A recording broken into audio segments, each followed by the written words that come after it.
and Dad. I'm thinking of ending things.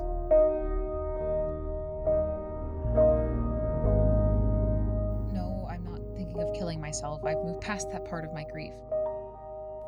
I'm instead thinking about ending something else. There have been countless books written about addiction and addicts and how hard it is for the caretakers of the addicts that live and breathe because of them. Like, why wouldn't you go ask one of my sisters? Huh? It could totally be one of theirs. Why I wouldn't do something like that. People rarely talk about the impact addiction has on siblings. The people that care in secret, the people that hold the oxygen mask of their face and stay with them to make sure that they breathe again. So, when this happened to us, I was lost.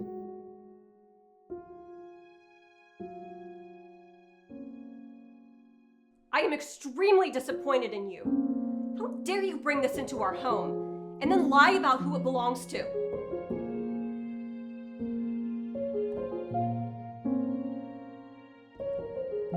We had known something was happening with Theo for a long time. You're gonna be late and I'm not gonna wait around for you. But none of us wanted to face the music.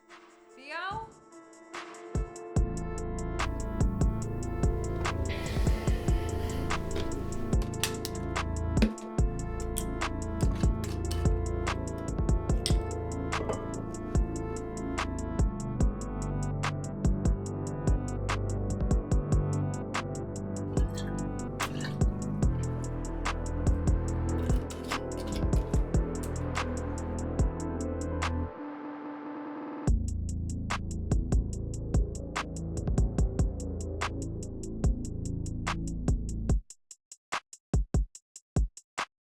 Unbeknownst to you, he told Rebecca and I what he was doing a little while ago.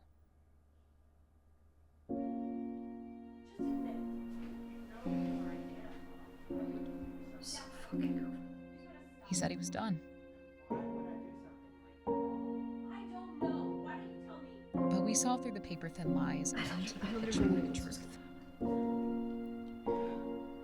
Every time.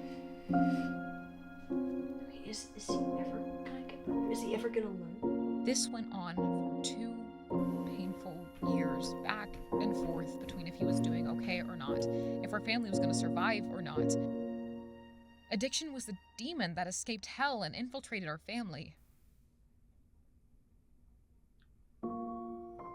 I moved out of the house because it became my prison cell. I felt as if I was serving a life sentence.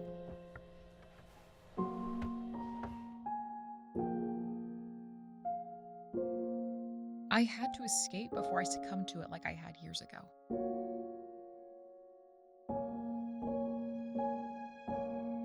Moving to school sucked. I hated everything about it, but it was still better than jail. I had started to escape the grip the addiction had on our family, and I started to fall into the hands of chosen love.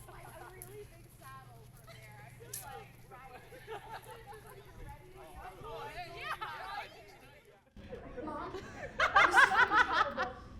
He's perfect, and I'm making myself look like an idiot. Call me back when you get this. You are blowing this.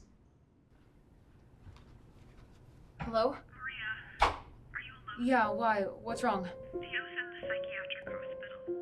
Sandra found him passed out on the floor last He week. almost died. They thought he was drunk, so Sandra's I will parents never kicked him forget out the and sound left of him your out. voices and the cries of Dad.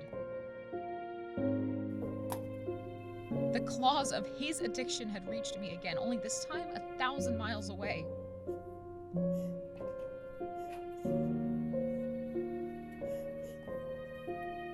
The cycle didn't end.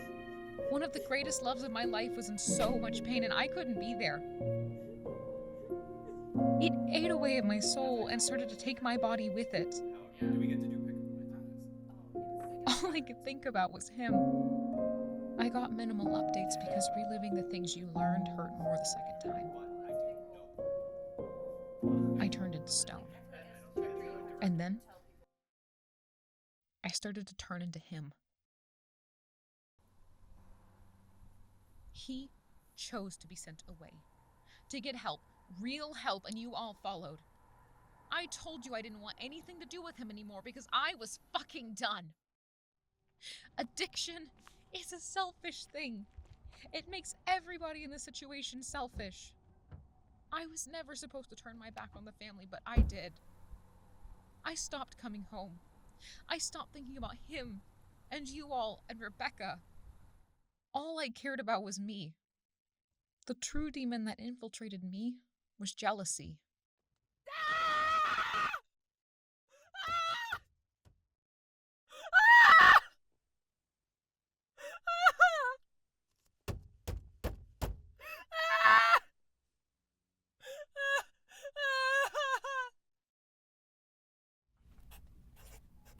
Thankfully, this didn't last very long.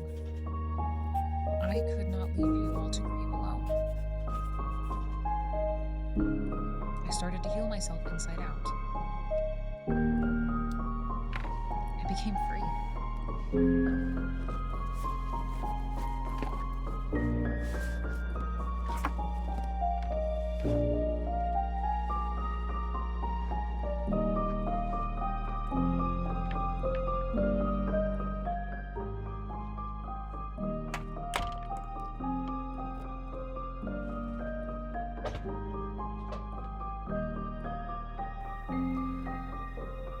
So the point of this letter, what I wanted to say to you both was,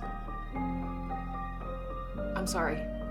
Addiction is a quiet and haunting trauma. It'll stick with us forever. I still sometimes wake up in a fit of worry, thinking he's still lost in the world. I'm sorry that it took me so long to realize the addiction was not the only thing hurting our family. That's what I meant when I said I was thinking of ending things. Ending this divider between us, between me and him, between me and this house. Because we can't live like this anymore. So I just wanted to ask, can I come home for Christmas? We need to talk about how addiction affects more than just the addict, because deep down, we forget who we really are and instead focus on what we can gain from a situation that's not ours to gain from. We forget that sometimes we need to end things. Have yourself